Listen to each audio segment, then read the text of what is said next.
വിശുദ്ധ ചാവറ പിതാവ് നമ്മെ ഓർമ്മിപ്പിക്കുന്നത് പോലെ കത്തോലിക്ക സഭയുടെയും ക്രൈസ്തവ സഭകളുടെയും ഒക്കെ കുടുംബ ബന്ധങ്ങളിൽ ദാമ്പത്യം എന്നതും മാതാപിതാക്കളും മക്കളും തമ്മിലുള്ള ബന്ധങ്ങളും വളരെയേറെ പ്രാധാന്യമുള്ള ഒരു കാര്യമാണ്.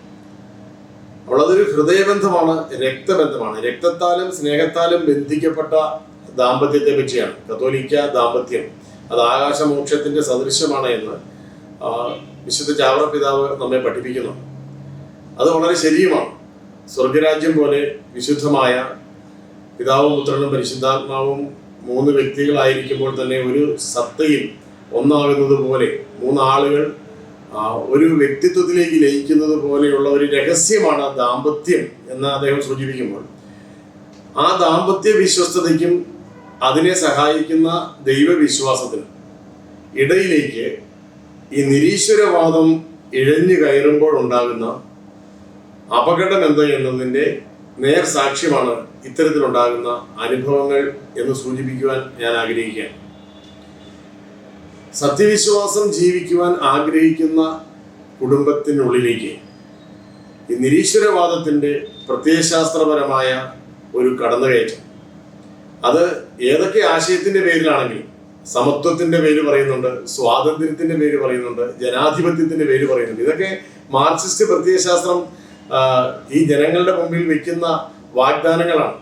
ആ പ്രത്യയശാസ്ത്രത്തിൽ വിശ്വസിക്കുകയാണെന്നുണ്ടെങ്കിൽ നിങ്ങൾക്ക് സമത്വം ലഭിക്കും, നിങ്ങൾക്ക് സ്വാതന്ത്ര്യം ലഭിക്കും, നിങ്ങൾക്ക് ജനാധിപത്യ മൂല്യങ്ങൾ ലഭിക്കും, സോഷ്യലിസം ലഭിക്കും. ഇതൊക്കെ ഈ മാർക്സിസ്റ്റ് പ്രത്യയശാസ്ത്രം ആ ഒരു പ്രത്യയശാസ്ത്രത്തിലേക്ക് ഈ ജനങ്ങളെ ആകർഷിക്കാൻ വേണ്ടി അവതരിപ്പിച്ചിരിക്കുന്ന ചിന്തകളാണ്. യഥാർത്ഥത്തിൽ ഇത് എവിടെ കിട്ടുമെന്നാണ് ഈ പറയുന്നത്? ഇത് പറയുന്നത് സമൂഹത്തിൽ കിട്ടുമെന്നാണ്. എന്നാൽ ഈ ഒരു പാർട്ടി അനുയായിയായ ഒരു വ്യക്തിയുടെ ആദ്യത്തെ സമൂഹം എന്ന് പറയുന്നത് അയാളുടെ കുടുംബമല്ലേ. അയാളുടെ കുടുംബത്തിൽ അയാൾക്ക് ഇത് നഷ്ടപ്പെട്ടു കഴിഞ്ഞാൽ പിന്നെ സമൂഹം ആരെങ്കിലും അയാൾ അംഗീകരിക്കും.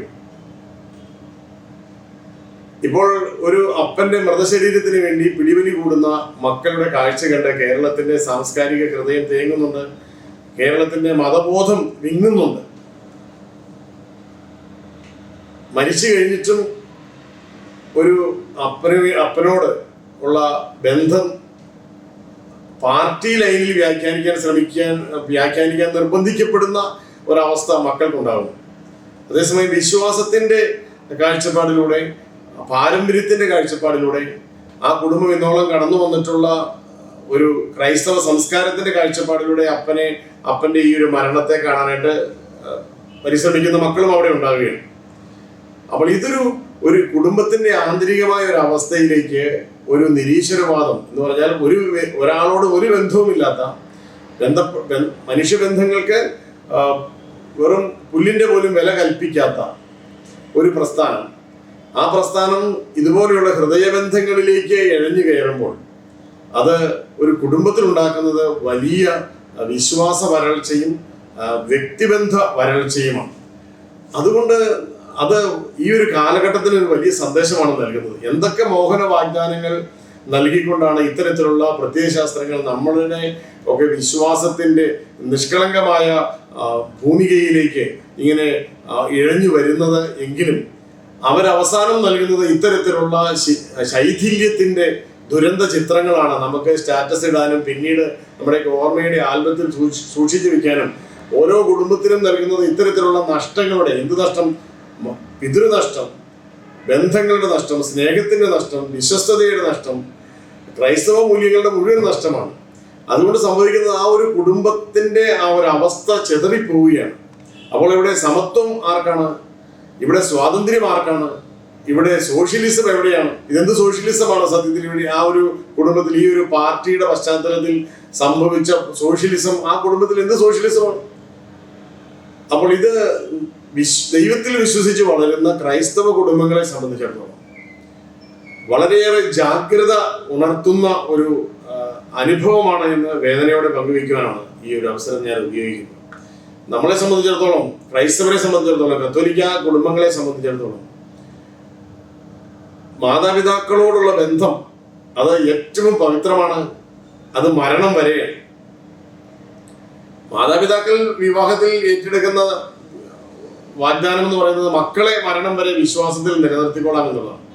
അതിൽ മാതാപിതാക്കൾക്ക് വ്യതിചലനം വരുമ്പോഴാണ് മക്കളിലൂടെയോ മാതാപിതാക്കളിലൂടെയോ ഈ ദാമ്പത്യ ബന്ധത്തിലേക്കും ഒരു കുടുംബത്തെ ഒരുമിപ്പിച്ച് നിർത്തുന്ന വിശ്വാസത്തിന്റെ വിശുദ്ധമായ ഇടങ്ങളിലേക്കും ഇത്തരത്തിലുള്ള നിരീശ്വരവാദത്തിന്റെയും ഒക്കെ ചിന്തകൾ, വ്യക്തി അധിഷ്ഠിത സമൂഹ ജീവിതത്തിന്റെ ചിന്തകൾ, മുതലാളിത്തം, തൊഴിലാളിത്തം തുടങ്ങിയ ചിന്തകളുടെ, ദർശനങ്ങളുടെ പ്രായോഗിക തലത്തിലുള്ള പരിമിതികൾ, ഇതെല്ലാം കൂടി ഒരുമിച്ച് ഒരു കുടുംബത്തിലേക്ക് ഇഴഞ്ഞു വന്നു കഴിയുമ്പോൾ ഈ കുടുംബ ബന്ധങ്ങൾക്ക് യാതൊരു വിലയും ഇല്ലാതെയായി തീരുകയാണ്. കേരളത്തിന്റെ പ്രത്യേകമായ ഒരു പശ്ചാത്തലത്തിൽ നമ്മളുടെ സമൂഹത്തിന്റെ ഭദ്രത എന്ന് പറയുന്നത് ഓരോ കുടുംബത്തിന്റെയും ഭദ്രതയാണ്. കുടുംബത്തിന്റെ ഭദ്രത നമുക്കറിയാം, ദാമ്പത്യ ഭദ്രതയാണ്. ഒപ്പം മാതാപിതാക്കളും മക്കളും തമ്മിലുള്ള ഹൃദയ ബന്ധത്തിന്റെ അടിയുറപ്പാണ്.